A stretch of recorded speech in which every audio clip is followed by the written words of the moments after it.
एक दरवाजा ऐसा है जो कभी बंद नहीं होता, हर द्वार बंद होंगे पर ये दर खुला मिलेगा। हर द्वार बंद होंगे ये दर खुला मिलेगा। हर द्वार बंद होंगे ये दर खुला मिलेगा। हर द्वार बंद होंगे ये दर खुला मिलेगा। गोविंद के गुण गाले तुझे आसरा मिलेगा। गोविंद के गुण गाले तुझे आसरा मिलेगा।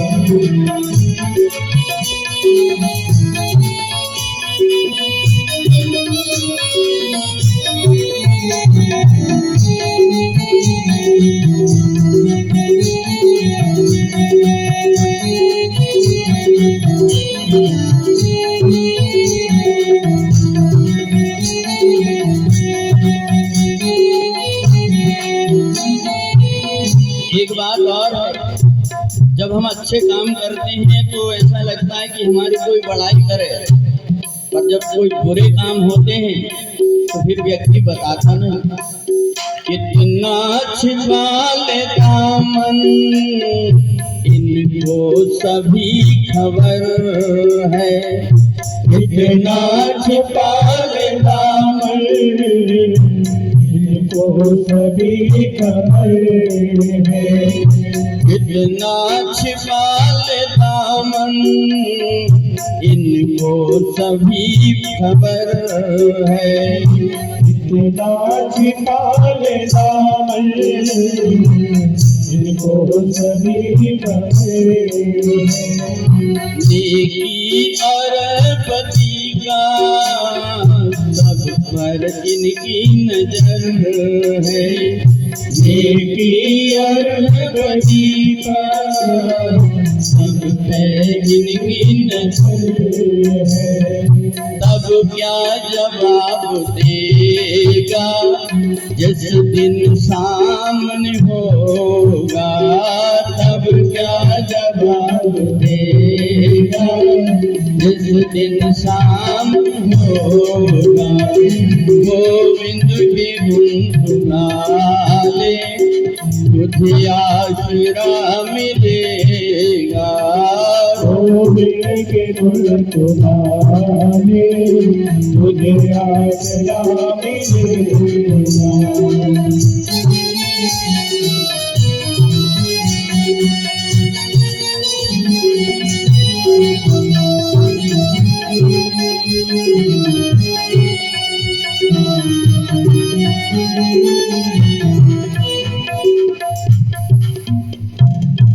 बोलिए भागवत भगवान की जय।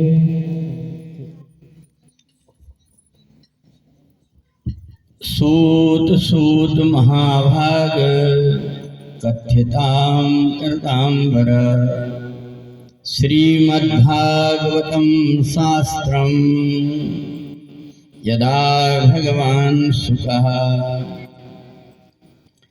भागवत कथा की पहले दिन की सभा में उपस्थित सज्जनों देवियों,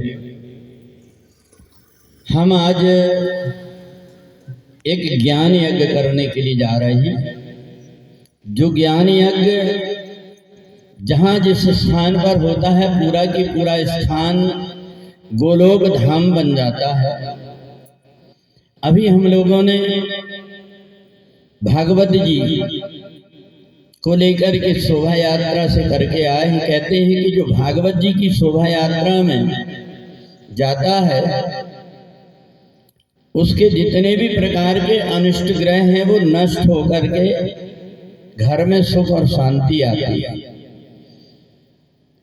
तो वेद व्यास जी से किसी ने पूछा कि ये बताइए कि भागवत जी में ऐसा क्या प्रभाव है कि जहाँ भागवत होती वहाँ पूरा की पूरा स्थान पवित्र हो जाता है, वहाँ किसी प्रकार की कोई परेशानी कोई बाधाएं नहीं आती, और अगर कोई बाधाएं आती भी है, भूत प्रेत आदि कुछ आत्माएं आसपास कहीं भटकते रहती है, तो भागवत जी में उनको भी स्थान देते हैं कि तुम भी आओ और भागवत जी में आकर के अपने आप को मुक्ति प्राप्त कर लो। तो इसलिए हमने आज प्रथम दिन जब भागवत यहाँ पर लाकर स्थापित किए, तो उन आत्माओं के लिए जिन्होंने पहले कभी भागवत नहीं सुना है, जिनकी कभी मुक्ति नहीं हुई है, ये खंभे के पास में उनको आसन दिए हुए हैं, जिसमें आकर के वो विराजमान होकर के भागवत की कथा 7 दिन सुनकर के मुक्त हो जाते हैं।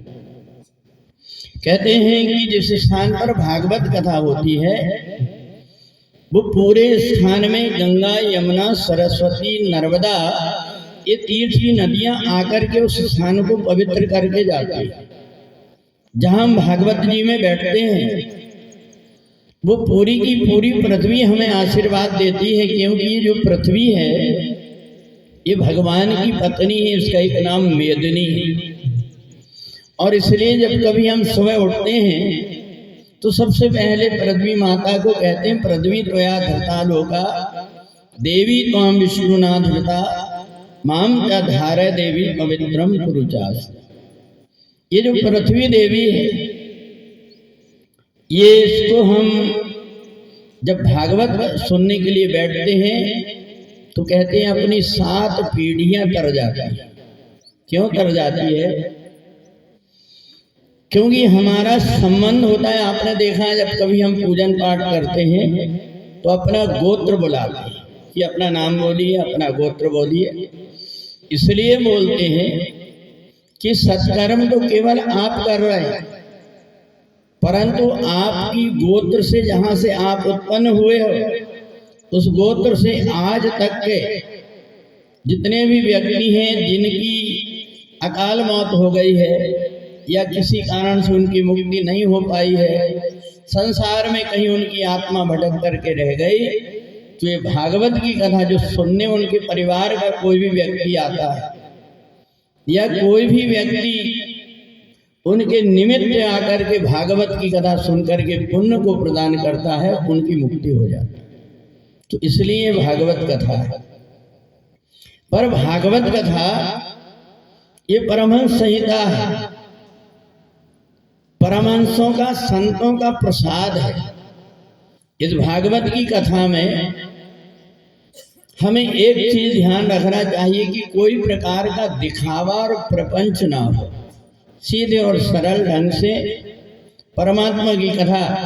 इसलिए आपने देखा होगा कि भगवान शंकर जब कभी कथा करते हैं तो कोई भीड़ भाड़ नहीं लगाते, वो केवल पार्वती जी को बिठा करके और उनको कथा सुनाते।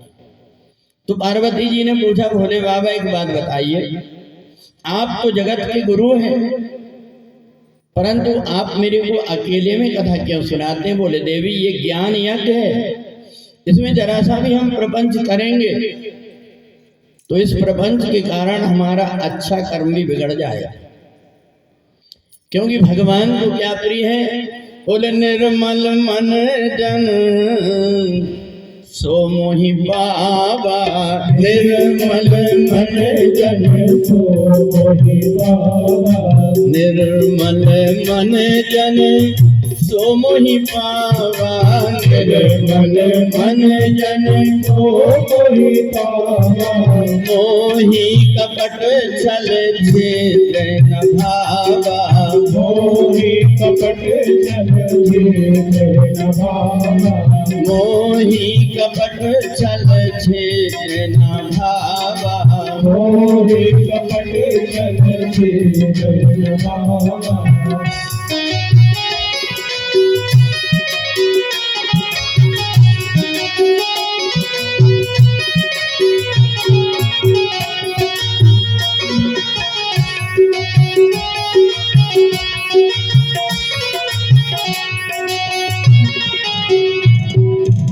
निर्मल मन जन सो मोहि पावा और मोहि कपट छल छिद्र न भावा। तो देखो, जो बांटा जाता उसको प्रसाद बोलते हैं और जो बटोर करके रखा जाता उसको विषाद बोलते हैं। तो अपनी जो भागवत की कथा है, इस भागवत की कथा में आपको हम ये नहीं कहेंगे कि कल भगवान का जन्मदिन ही कुछ चढ़ाने के लिए लेकर के आए, रुक्मणी विवाह इसमें दहेज डालना पड़ेगा, या हम ये भी नहीं कहेंगे कि मंदिर बनाना है, गौशाला चलाना है, इसके लिए हमको पैसे दो। हम लोग पैसे को महत्व नहीं देंगे, परमात्मा को और भागवत की कथा को महत्व देंगे। और इसलिए ये जो प्रसाद है, आप ये सोचिए कि जिसके माध्यम से व्यक्ति अगर अपने स्वार्थ सिद्ध करने के लिए बहुत सारे पैसे बटोर करके इकट्ठे करता है, ये प्रपंच करता है, तो जिसके नाम से करता है वो परमात्मा को देख करके कितना दुख लगता होगा कि मेरे भोले भाले भक्तों से, भक्त तो परमात्मा के लिए क्या नहीं कर सकते। आपने राजा हरिश्चंद्र की कथा सुना कि राजा हरिश्चंद्र ने सत्य के लिए अपने आप को, अपनी पत्नी को, अपने बेटे को भी बेच दिया था। और इसी परमात्मा के लिए राजा मोरध्वज ने अपना इकलौता बेटा आधा आरे से काट करके दे दिया था। धर्म के लिए तो व्यक्ति क्या नहीं करने को तैयार है, परंतु वो परमात्मा को देख करके लगता है कि मेरे नाम पर कितने प्रकार का प्रपंच और कितने प्रकार का स्वार्थ चल रहा है।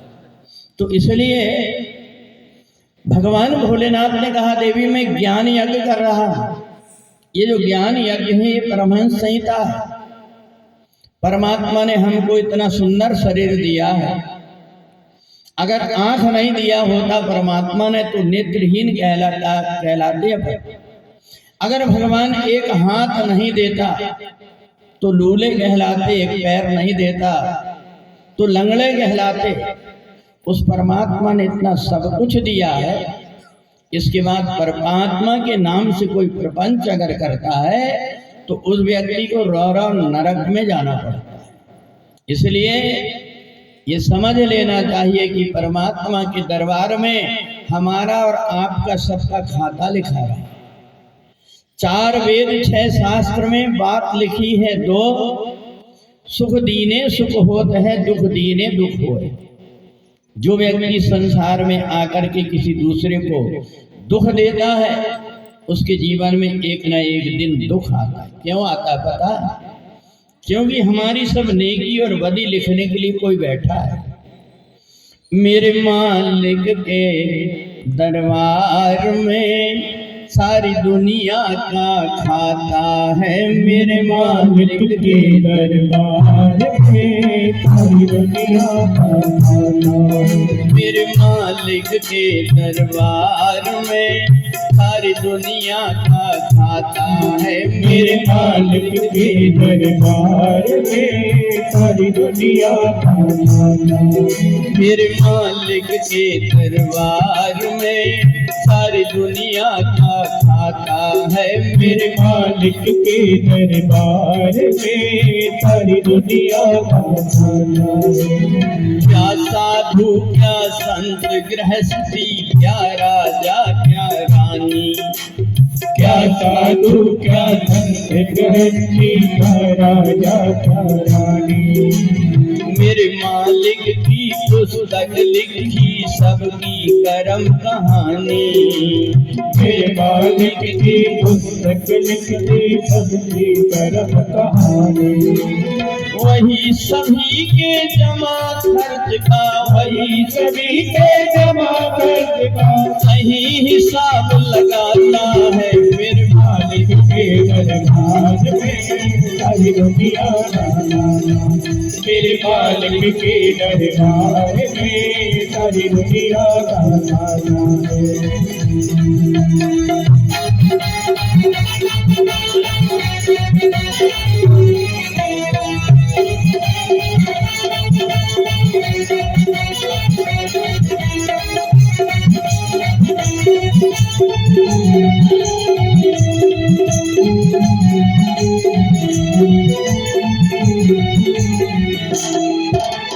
करता है इंसाफ सभी का, वो आसन पे कट के करता है इंसाफ सभी का दो आसन पे हटके। उसका फैसला कभी न बदले, लाख कोई सर पटके। उसका फैसला कभी न बदले, लाख कोई सर पटके। समझदार तो चुप रहता है, समझदार को चुप रहता है, मूर्ख शोर मचाता। मेरे मालिक के दरबार में सारी दुनिया का नाता है। मेरे मालिक के दरबार में सारी दुनिया का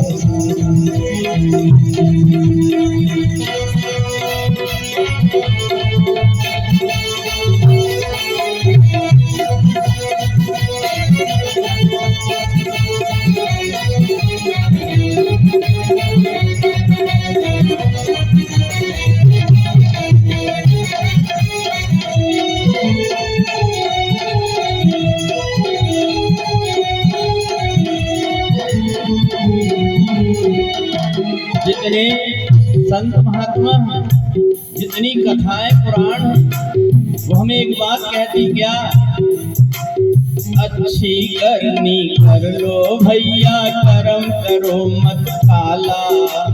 अच्छी करनी कर लो भैया, कर्म करो मत काला। हजार आंख से देख रहा है तुमको ऊपर वाला। हजार आंख से देख रहा है तुमको ऊपर वाला।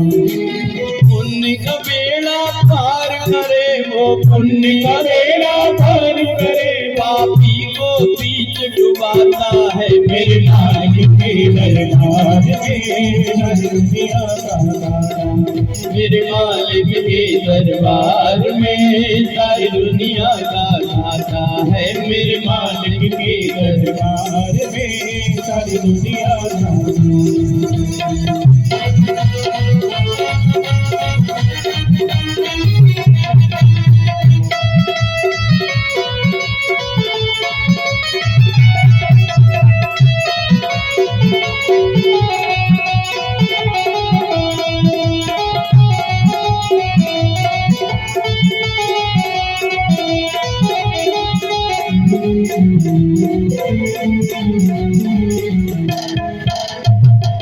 आज हम लोग उसी मालिक के दरबार में बैठ कर के, उन्हीं के चरणों में बैठ कर के भागवत की कथा का यहाँ पर प्रारंभ करेंगे।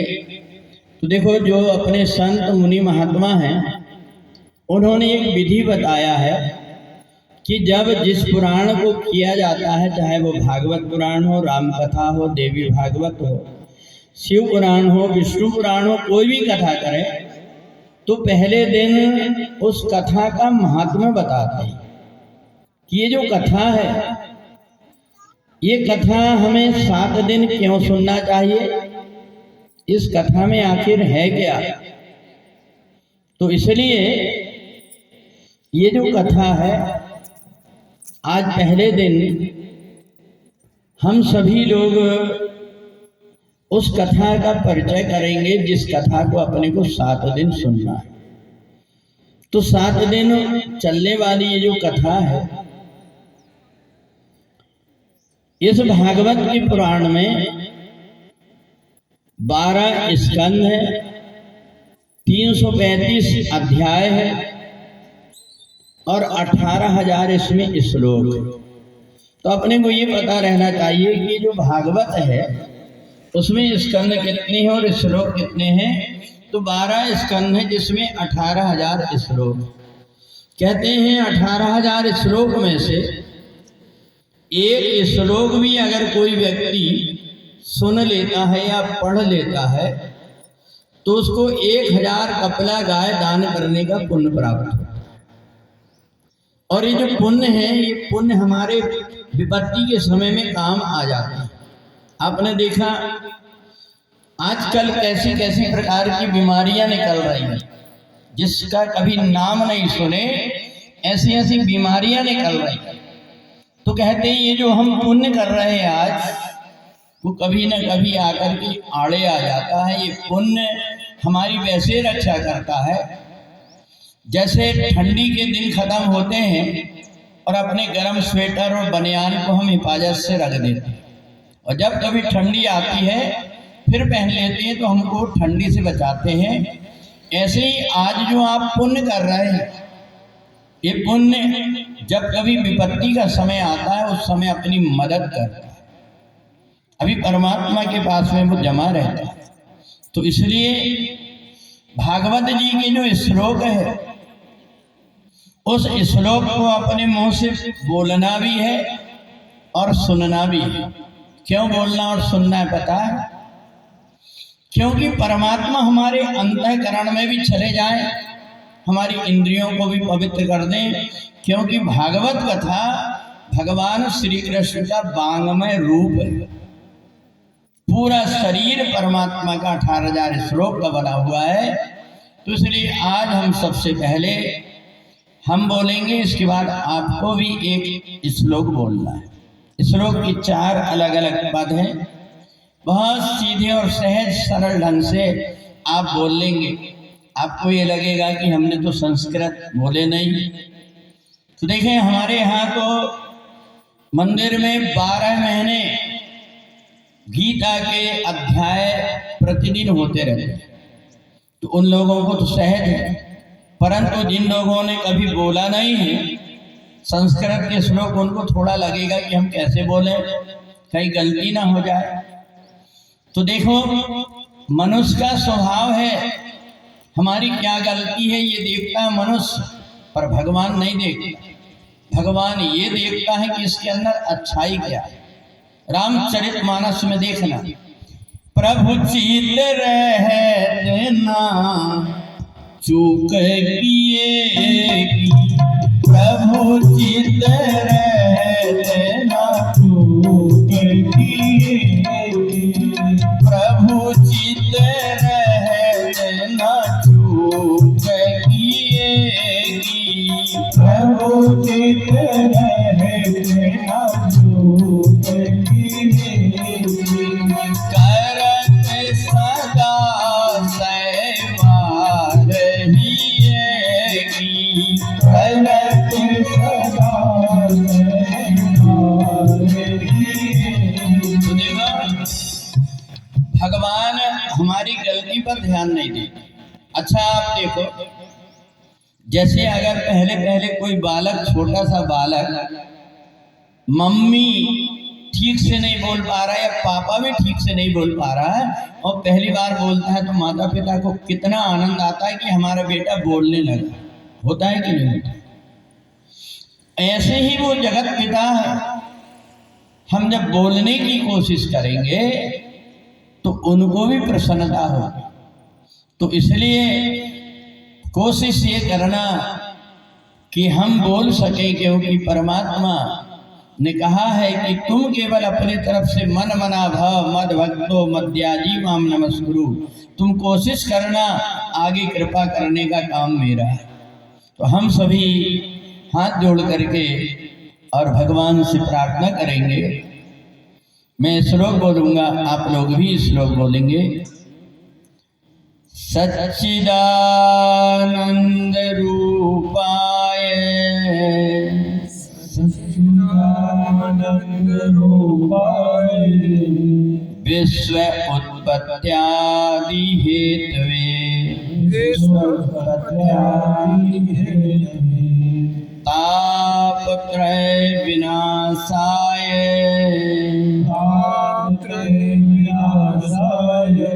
श्री कृष्णाय वयं नमः। श्री कृष्णाय वयं नमः। श्री कृष्णाय वयं नमः। श्री कृष्णाय वयं नमः। श्री कृष्णाय वयं नमः। कहते हैं कि जो भागवत जी के इस श्लोक को बोल लेता है उसका अंतःकरण के जितने भी प्रकार के पाप हैं वो नष्ट हो जाते हैं। और दूसरी बात, जितने भी पूर्वज हमारे से पहले चले गए हैं, ये श्लोक के पाठ मात्र से उनकी मुक्ति हो जाती है।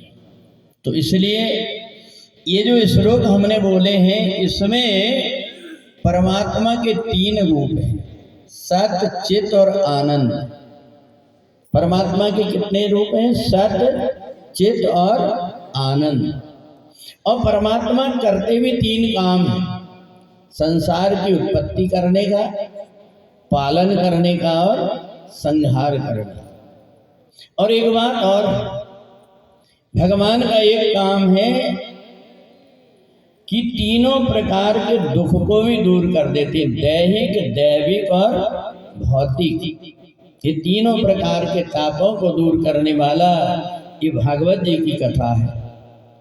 तो इसलिए मैंने आपको भागवत जी का परिचय बताया कि 335 अध्याय के इस पुराण में 18,000 श्लोक है और 12 स्कंद।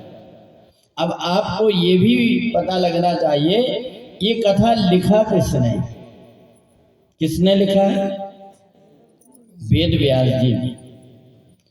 ये भागवत की कथा वेद व्यास जी ने जब लिखा तो उनके मन के अंदर एक विचार आया कि ये भागवत की कथा तो मैं लिख रहा हूं, परंतु इस भागवत की कथा के माध्यम से कहीं ऐसा ना हो कि व्यक्ति अपने पेट पालने का काम करने लगे।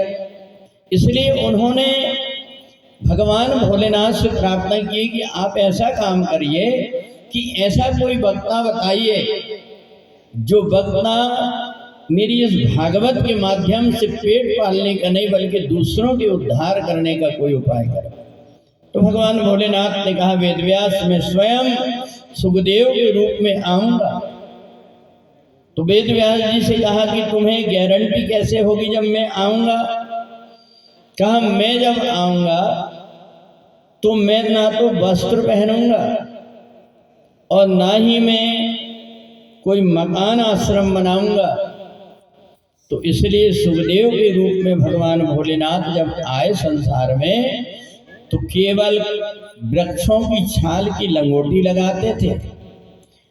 जब प्यास लगती थी हाथ की अंजलि में जल लेकर के पानी पीते थे और जो कुछ भी मिल गया तो खाते थे, अपने पास कुछ नहीं रखते थे। तब जाकर के उन्होंने ये भागवत की कथा का जहाँ था प्रचार किए, इसलिए इनको भागवत जी को परमहंसों का प्रसाद कहा है। तो इसलिए इस प्रसाद को जो भी व्यक्ति बांटता है उन सब का कल्याण होता है। इसलिए जो भागवत जी को परमहंस संहिता और भगवान का 92वें स्वरूप कहते हैं। अब आपको ये भी पता लग गया कि भागवत जी लिखा किसने है? वेद व्यास जी ने।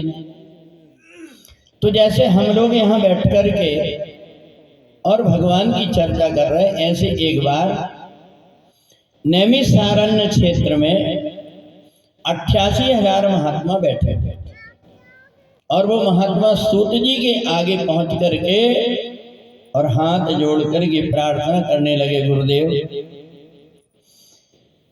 हमें ऐसा कोई पुराण सुनाइए जिससे भगवान श्री कृष्ण की हमको प्राप्ति हो जाए। दूसरा, भक्ति ज्ञान विरागप्तो विवेको वर्धते मायान माया मोह निरासस्य वैष्णवई क्रियते कथा।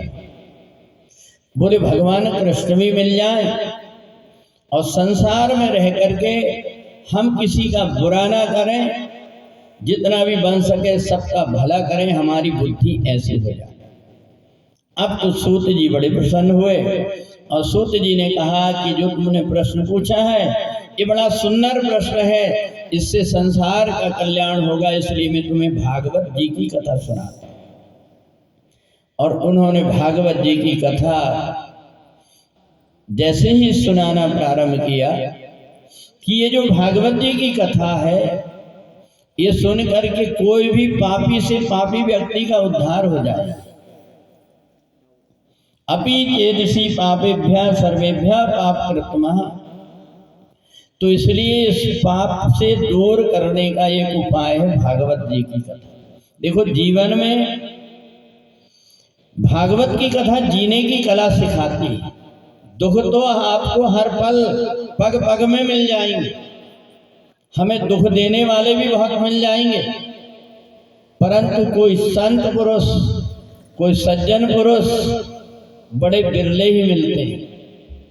तो ये जीवन में हमें सुख और आनंद की प्राप्ति कैसी हो, इसके सूत्र भागवत जी बताते हैं। राजा परीक्षित के पास में कौन सी चीज की कमी थी?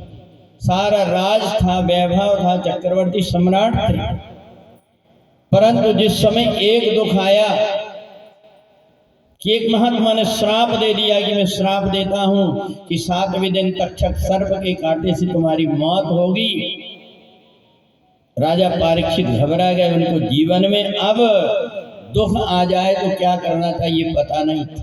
पत्नी ने बताया, मैंने गुरुजी से सुन करके आया हूं, मैं जानती हूं जीवन में दुख आए तो क्या करना चाहिए।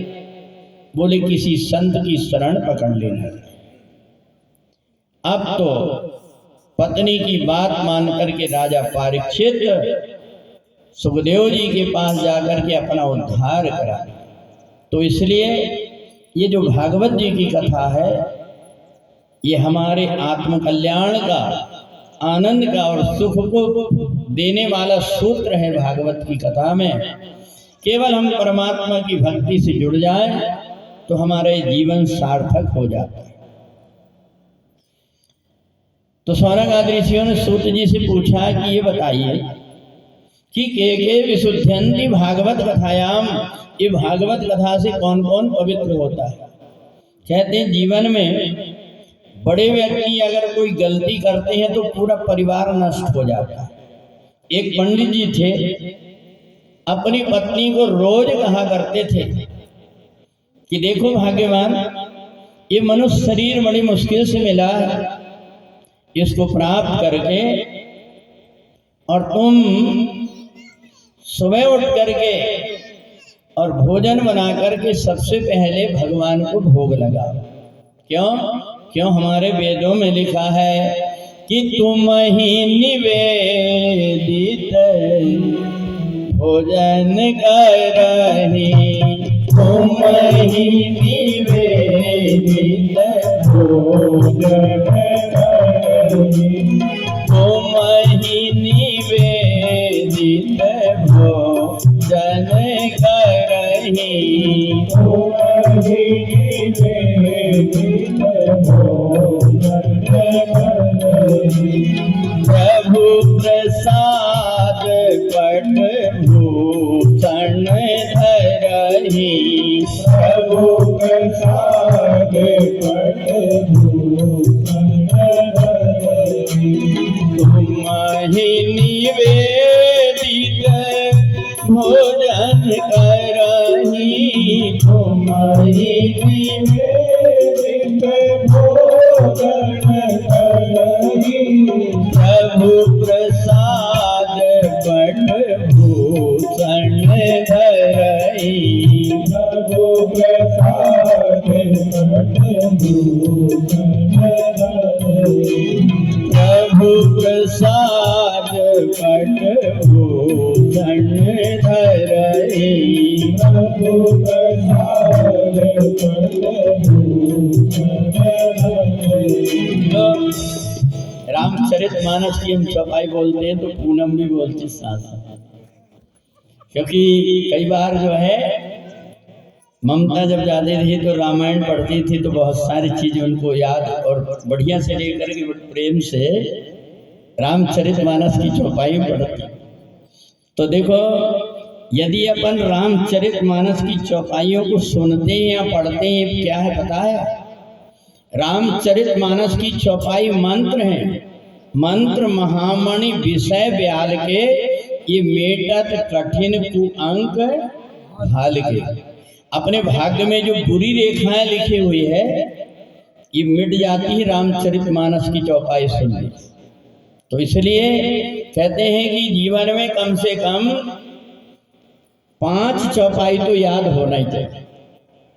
जिस व्यक्ति ने 5 चौपाई जीवन में याद कर लिया, कहते वो कभी नरक में नहीं जाता। क्यों नहीं जाता? क्योंकि हनुमान जी महाराज अपनी मुकदर लेकर के बैठे रहते और अपने इस कार्यक्रम के संरक्षक भी हैं, इसलिए सामने बैठे हुए हैं वो हनुमान जी महाराज।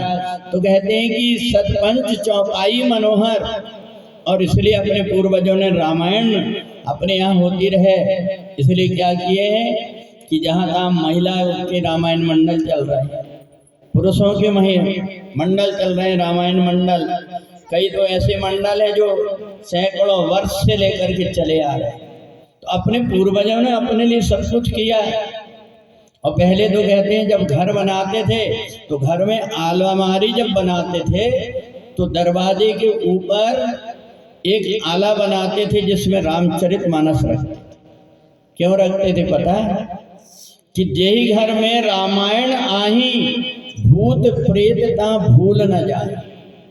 जिस घर के दरवाजे में रामचरितमानस रखी रहती है वहाँ हनुमान जी महाराज का पहरा रहता, भूत प्रेत कभी जाते नहीं।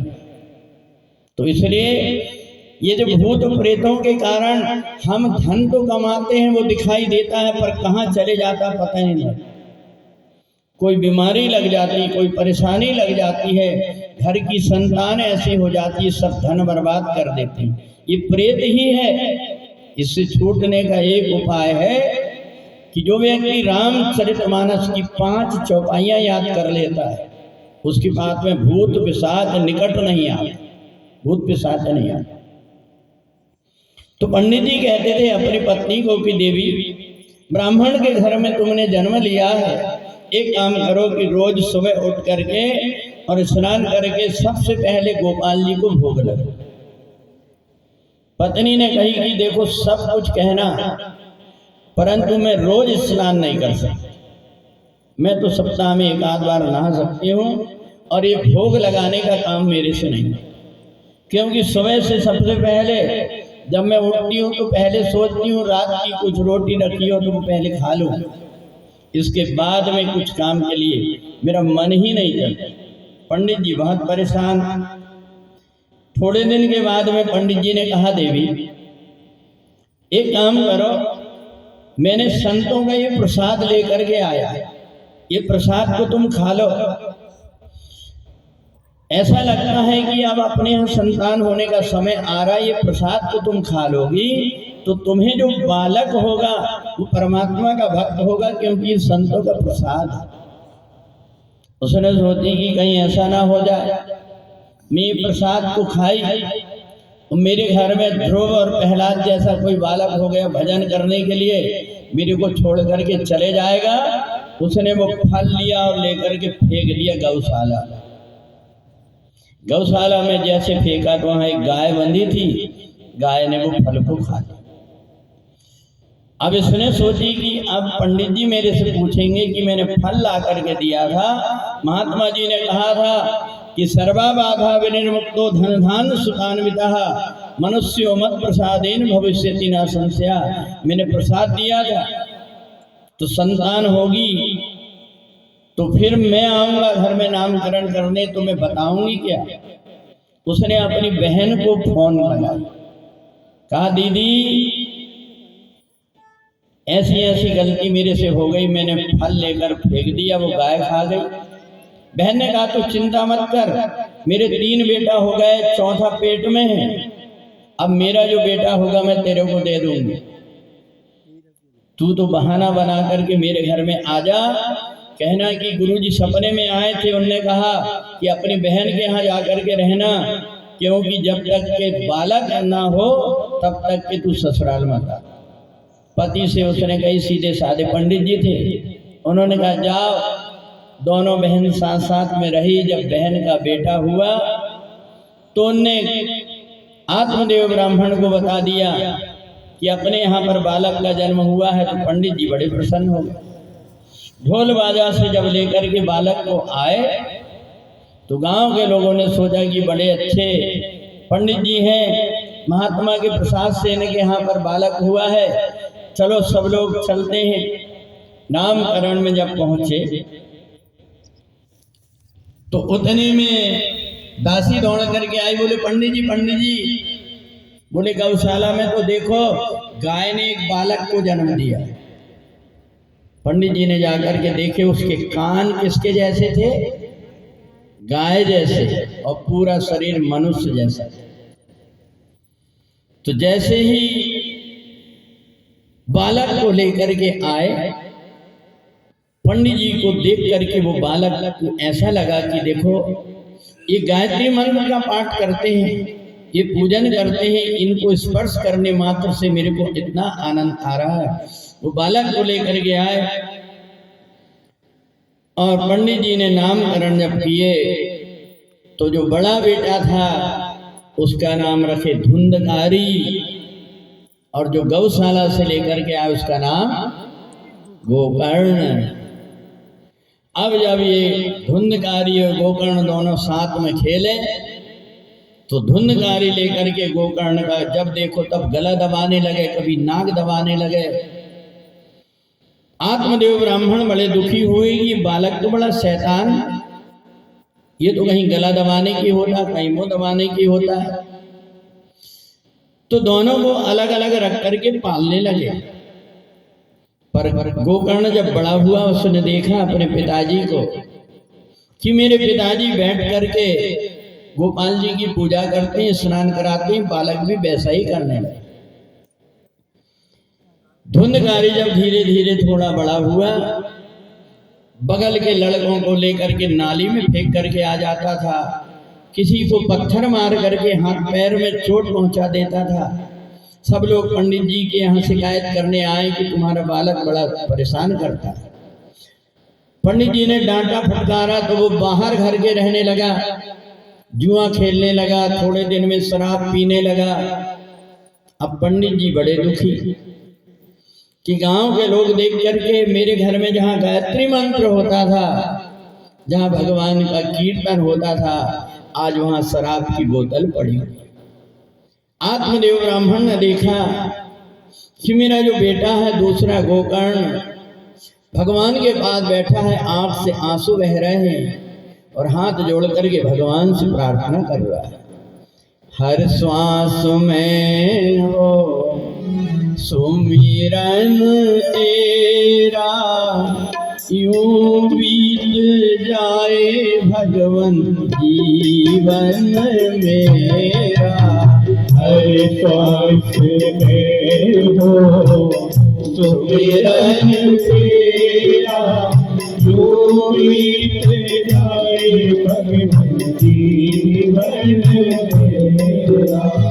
हर श्वास में हो सुमिरन तेरा, यूं बीत जाए भगवन जीवन मेरा। हर श्वास में हो सुमिरन तेरा, यूं बीत जाए भगवन जीवन मेरा।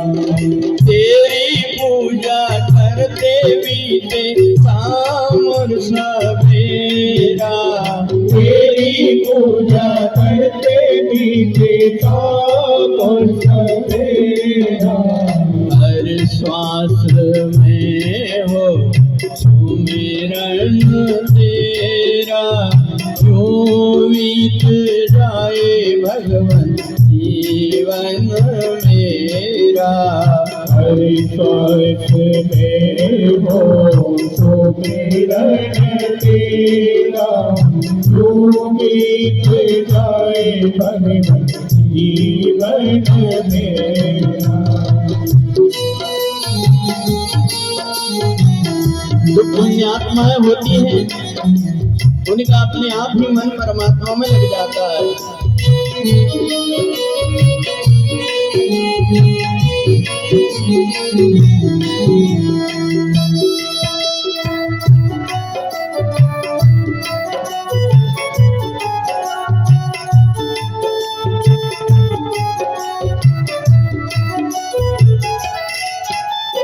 नैनों की खिड़की में तुमको बिठाऊं मैं, नैनों की खिड़की में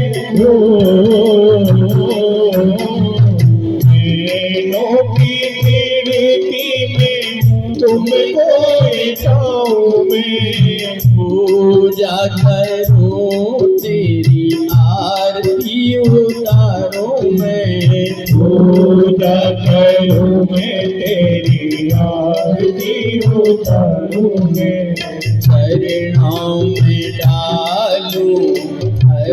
बल डेरा, यूं बीत जाए भगवन जीवन मेरा।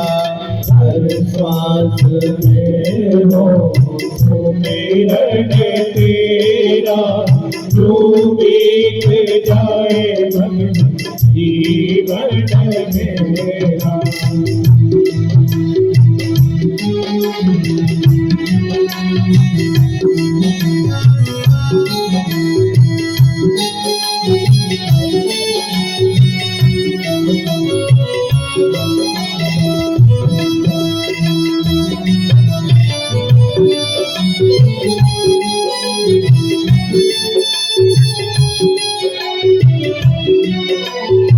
एक बात और है, जो परमात्मा की भक्ति करता है वो सब में परमात्मा को ही देखता है, परमात्मा ही समझ करके उसकी सेवा करता है। जो भी तुमको प्यारा हो वो मेरे दिल को प्यारा हो, जो भी तुमको प्यारा हो, जो भी तुमको प्यारा हो वो मेरे दिल को प्यारा हो। मेरे सिर का ताज हो, मेरी आँखियों का तारा हो, मेरे सिर का ताज, मेरी आँखियों का तारा हो।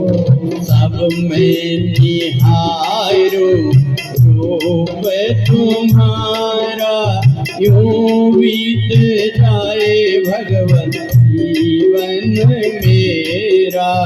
हर श्वास में हो सुमिरन तेरा, यूं बीत जाए भगवन जीवन मेरा। अब इधर दोनों बालकों में अंतर क्यों आया? एक माँ अपने बेटे को सिखाती है कि तू परमात्मा की भक्ति कर, और वो बालक परमात्मा की भक्ति में लग जाता। और एक माँ न परमात्मा की भक्ति करती है, न संस्कार देती है, वो बालक भी संसारी बालकों जैसे हो जाता। धुंधकारी ने एक दिन अपने पिताजी को देखा कि वो माला लेकर के बैठे हुए हैं, सारे माला को तोड़ करके ले जाकर के चूल्हे में डाल दिया। बड़े दुखी हुए, कहे तो शराब की नशा में मग्न होकर के पिताजी को धक्का दे दिया। पिताजी ने सोचा कि इससे तो मर जाना अच्छा है। उन्होंने अपना घर छोड़ करके एक मंदिर में जाकर के रहने लगे। गोकर्ण पहुंच गया, बहुत कहा पिताजी आपको दुख हुआ है, मैं आपकी सेवा करूंगा, मैं यही मंदिर में रहूंगा। गोकर्ण वहीं मंदिर में रहने लगा और अपने पिताजी की सेवा करने लगा। यहाँ माँ अकेली, मोह के कारण बेटा का मोह छूट नहीं रहा। माँ वहीं पर रह रही, मेरा बेटा क्या खाएगा, शराब पी करके आता, उसको भोजन दे करके खिलाती पिलाती, गालियां बकता। थोड़े दिन में उसने अपना घर भी बेच दिया, माँ दूसरी की यहाँ जाकर के रहने लगी। थोड़े दिन के बाद में माँ ने देखा कि मेरा बेटा बड़ा दुखी है, अपने जितने जेवर थे सब उतार करके दे दिए, उसने जुए में उन सबको हार गया। अब इधर माँ से एक दिन कहा कि तू पैसे लेकर के आने, तो तेरे सिर पे मैं डंडा मार करके और तेरा माथा फोड़ दो। माँ घबरा गई, शराब पी करके और लकड़ी लेकर के आ रहा था। उनने कहीं इससे अच्छा मर जाना करके कुआं में कूद करके और अपने प्राणों को दे दिया। अब तो धुंधकारी अकेला हो गया, वेश्याओं के बीच में रहने लगा। रात में चोरी करके ला करके वेश्याओं को धन देता। वेश्याओं ने सोचा कि ऐसा ना हो, एक दिन ये पकड़ में आ जाए, हमारा नाम ले तो हम भी मुसीबत में पड़ जाएंगे। उन वेश्याओं ने मिल करके उसको मार डाला, मार करके और गड्ढे में लेकर के गाड़। परंतु जब वो मरा तो मरने के बाद में प्रेत बना। धुंधकारी जब मरा तो मरने के बाद में प्रेत बन करके इधर उधर भटकने लगा अपने घर के आसपास। आसपास वालों को भी परेशान करता, कभी किसी को परेशान कभी किसी को। गोकर्ण ने देखा कि मेरी माँ भी समाप्त हो गई, मेरे पिताजी के भी प्राण निकल गए और धुंधकारी भी मर गया, इसलिए जाता हूँ, जाकर के गया में पिंडदान करा दे। गया में पिंडदान कराया, इलाहाबाद गया, काशी गया, बद्रीनाथ गया, सब जगह जाकर के भंडारा कराया, पिंडदान करा दिया। जब घर में लौट करके आकर के देखता है तो दीवाल में से काली काली छाया के रूप में प्रेत रो रहा था। गोकर्ण ने जल लेकर के जैसे छिड़का, कौन है? तो उसने कहा रोते हुए कि मैं तुम्हारा भाई हूँ धुंधकारी। तो गोकर्ण ने कहा मैंने तो तुम्हारे लिए पिंडदान करके आया, परंतु अभी तक तुम्हारी मुक्ति क्यों नहीं हुई? तो उस समय पर आकाशवाणी हुई, गोकर्ण, जिसने भी अपने माता पिता को सताया है उसकी कभी मुक्ति नहीं होगी। माँ बाप से बढ़कर जग में दूजा नहीं कोई ठिकाना, जिसने तुम्हें जन्म दिया है उसका दिल कभी न दुखाना। माँ बाप से बढ़कर जग में दूजा नहीं कोई ठिकाना, जिसने तुम्हें जन्म दिया है उसका दिल कभी न दुखाना। जिसने तुम्हें जन्म दिया है उसका दिल कभी न दुखाना। जिसने तुम्हें जन्म दिया है उसका दिल कभी न दुखाना। 9 माह पेट में रख कर कितने ही कष्ट उठाया, 9 माह पेट में रख कर कितने ही कष्ट उठाया। खुद कीले में वो सोती, सूखे में हमें सुलाया। खुद कीले में वो सोती, सूखे में हमें सुलाया। उस ममता मई माता को कभी भी नहीं सताना, जिसने तुम्हें जन्म दिया है उसका दिल कभी न दुखाना। जिसने तुम्हें जन्म दिया है उसका दिल कभी न दुखाना। धुंधकारी प्रेत योनि में इसलिए गया, उसने अपने माता पिता को सताया। अपने देश में कहा है मातृ देवो भव, पितृ देवो भव। ये माता पिता देवता हैं, ये भगवान तो बाद में अगर ये जन्म नहीं देते तो हमें इनकी पूजा करने का मौका कहाँ मिलता, हमें पति कहाँ प्राप्त होता अगर बेटा नहीं होता उस माँ का, जिस माँ का हम दिल दुखाते हैं, तो वो पति कहाँ से प्राप्त होता हमें।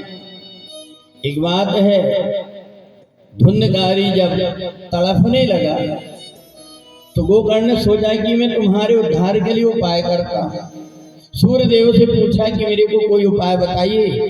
क्या तुम एक काम करो, जहाँ प्रेत है वहां बैठ करके तुम भागवत की कथा करो, भागवत कथा से उसका उद्धार हो जाए।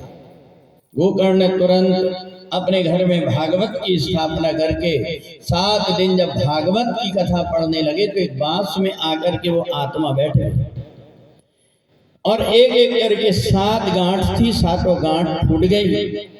7वें दिन गोकर्ण के सामने दिव्य रूप में धुंधकारी आ गया। कहा ये भागवत के कारण मेरा उद्धार हुआ। हम और आप उन्हीं भागवत जी की कथा सुनने के लिए यहाँ बैठे हैं। जो भागवत की कथा प्रेत योनि से भी मुक्त करा देती। जिसने अपने जीवन में कभी भागवत की कथा नहीं सुना है उस व्यक्ति को जो कान मिले हैं वो सर्प के कान के समान। नैनन संत दरस नहीं देखा, लोचन मोर पंख कर लेगा, और जिन हरि कथा सुनी नहीं काना, श्रवण रंध्र ऐ भवन सम। अपने जीवन में परमात्मा ने अगर अपने को मौका दिया है तो एक बार कम से कम जीवन में भागवत की कथा सुनना चाहिए। ये भागवत की कथा हमें भी, अपने पूर्वजों को भी, आने वाली संतान को भी सुख देती है। ऐसा नहीं है कि आज हम दुख उठा रहे हैं। एक गांव में एक पढ़ी लिखी कहीं से लड़की आई, उन्हें देखी कि मेरी सास बिस्तर में पड़ी है और वो वहीं पर थूकती है, वहीं पर चला नहीं जाता उससे। तो उन्हें सोची इसकी कहीं बीमारी ना लग जा, तो कुम्हार के हाथ से मिट्टी की परैया बना ली और वो परैया में अपनी सास को खाने को देती। परैया में सास को ला करके खाने दे और सास से कहे कि खा करके ले जा करके घूड़े में फेंक करके आ जाए। अब वो धीरे धीरे करके चलती चलती जाए, बुढ़ी माता, और खा करके फेंक दे। वहीं पर कहीं नाती नतिया बहू आ गई है, और वो नतिया बहू जब आई तो उसने देखा कि मेरे पिताजी कहते हैं कि माता पिता ये पहले भगवान है, तो सास और ससुर के पैर छूती थी। पर जो देखी उन्होंने कि बिस्तर में जो मेरी आजी सास पड़ी हुई है, इसको तो इतने घर में बर्तन रहने के बाद में मिट्टी की परैया में खाने के देते, पर सास से मोह कौन लगे। तो इसलिए बहू ने कुछ बोला नहीं। जब अजिया सास ले जाकर घूड़े में फेंक करके आ जाती परैया को, वो उसको ला करके धो करके घर में रख लेती। एक दिन सास ने पूछी, बहू ये परैया घर में कैसी आई, बास कर रही? बोले माता जी आज तुम्हारे पास पैसा है तो तुम खरीद करके अपनी सास को नई परैया में खाने दे रही हो। मेरे 2 बेटे हैं, पता नहीं मेरे पास पैसे रहते कि नहीं रहते। जब तुम भी ऐसी बूढ़ी हो जाओगी तो तुमको भी इसी परैया में खिलाऊंगी, इसलिए मैं ला करके रखी। तब उसकी समझ में आया, करनी करे फिर क्यों डरे, कर करनी पछताए, बोए पेड़ बमोर का तो आम कहाँ से पाए। मनवा करनी करके तू आया, मनवा करनी करके तू आया, सुख दुख साथ में अपने लाया, सुख दुख साथ में अपने लाया। अपनी करनी का फल पाया, पीछे रोए मत ना। अपनी करनी का फल पाया, पीछे रोए मत ना। नर तेरा चोला है अनमोला, नर तेरा चोला है अनमोला, बिरथा खोए मत ना, नींद भर सोए मत ना। बिरथा खोए मत ना, नींद भर सोए मत ना। बिरथा खोए मत ना, नींद भर सोए मत ना। ओ बिरथा खोए मत ना, नींद भर सोए मत ना।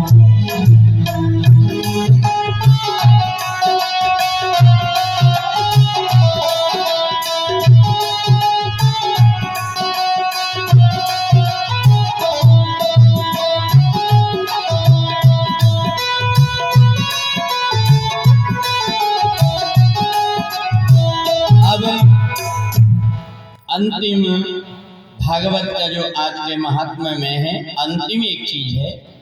कहते हैं कि भागवत की कथा जब सुनो तो उपवास और व्रत करके करो। वेद व्यास जी से पूछा, बोले बिल्कुल नहीं, उपवास करने वाले व्यक्ति सिवा पाखंड के कुछ नहीं करते। व्रत का नाम रहता है कि आज हमारा उपवास, और गिनती लगा करके देखना, जितनी ज्यादा से ज्यादा चीज उपवास में व्यक्ति खाता उतनी रोज नहीं खाता। रोज तो चटनी रोटी दी अचार में पेट भर जाता है। कई दिन से लेकर के वो आलू चिप्स बना करके रख लेते हैं, साबुदाना ला करके रख लेते हैं। आजकल तो और कुछ नहीं है, वो समा जो है उसी को भगर कहते हैं, वो ही खा रहे हैं। वो कहते हैं हमसे ज्यादा बात मत करो, हमारा उपवास। एक बाबूजी थे ऐसे सिवनी जैसी जगह में, वहाँ ड्यूटी करते थे। अब श्रीमती जी से कहा कि बच्चे यहाँ पर रहते हैं, तुम लेकर के उनको पढ़ाओगी लिखाओगी, तुम छिंदवाड़ा में रहो, मैं ड्यूटी में जा रहा। अब जब ड्यूटी में वो चले गए तो इनके सोमवार के दिन श्रीमती जी ने फोन करे, बोले ऑफिस जा रहे, कितने बज गए? बोले 9:30 बज गए, आज बना नहीं पाया था, रात की रोटी रखी थी तो वही अचार में खा करके और मैं ऑफिस जा रहा। पत्नी से कहा कि तुम? बोले तुम्हें याद नहीं मेरा उपवास है मेरा। सुबह से बोले मैंने जो है 1 गिलास दूध पी ली थी और वे तुमने बर्फी लाए थे वो बर्फी खा ली। बेटा से कही 1 किलो सेब लेकर के आ जाना, साबुदाना फूलने डाल दी हूँ मैंने, साबुदाना की खिचड़ी। पर तुमने फली के दाना में कितनी बार कहीं लाए नहीं तुमने, तो फली की दाना लेकर के आना आओगे सिवनी से। ये सारी चीजें घिना दी। तो पति देव ने वहां से फोन में कहे सुनो 4 बजे तक और कुछ खा लेना, नहीं तो कमजोरी ना आ जाएगी। तो इसलिए उपवास में भोजनम तू परम मन्या, भगवान को भोग लगा करके भोजन कर लो, पर भोजन इतना करो कि आलसी ना। भोजनम तू परम मन्या। तो इसलिए भागवत की कथा में जो बैठते हैं वो बराबर ध्यान रखना कि उपवास बिल्कुल नहीं करते। उपवास करने से गोपाल जी कम से कम एक दिन में 8 बार भोग लगाते हैं और कहते हैं जो यजमान बन करके बैठता है उसके शरीर में गोपाल जी आकर के निवास करते हैं, और जब भूखे रहोगे तो गोपाल जी कहेंगे मैं कहाँ की कहाँ आ गया। तो इसलिए भले दीगर दिन करना, पर भागवत के समय भगवान को भोग लगा करके और प्रसाद लेना। भोजनम टू ब्रह्म। अच्छा, अब आखिरी बात की ये कथा 7 दिन क्यों सुनते? कहते हैं जितने भी पुण्य है, ब्रह्मा जी ने तखड़ी में तौल करके देखा तो भागवत सुनने से जितना पुण्य होता उतना पुण्य किसी से नहीं होता। तो यमराज जब तौलने के लिए देखते हैं तो सोमवार को कौन सा कर्म किया, मंगल को कौन सा, तो जब वो देखते हैं कि 7 दिन इसने भागवत सुना है तो भागवत सुनने वाले का पुण्य सबसे ऊपर रहता है। इसलिए यमराज ने जैसे देखा कि 7 दिन भागवत में प्रेजेंट लगी हुई है, उसका खाता ही बंद कर देता है।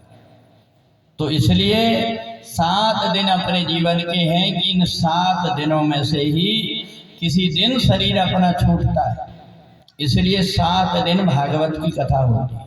जैसे आज शुक्रवार से शुरू करेंगे तो गुरुवार तक कथा चलेगी। और कोई दिन बचेगा क्या?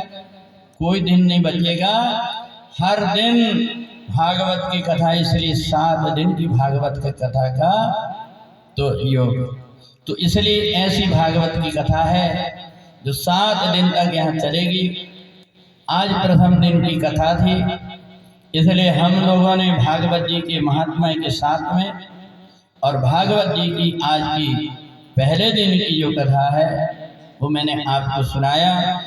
कल से यहाँ दोपहर के 2 बजे से कथा, और सुबह के समय की कुछ व्यवस्था है क्या? हाँ, तो अभी देख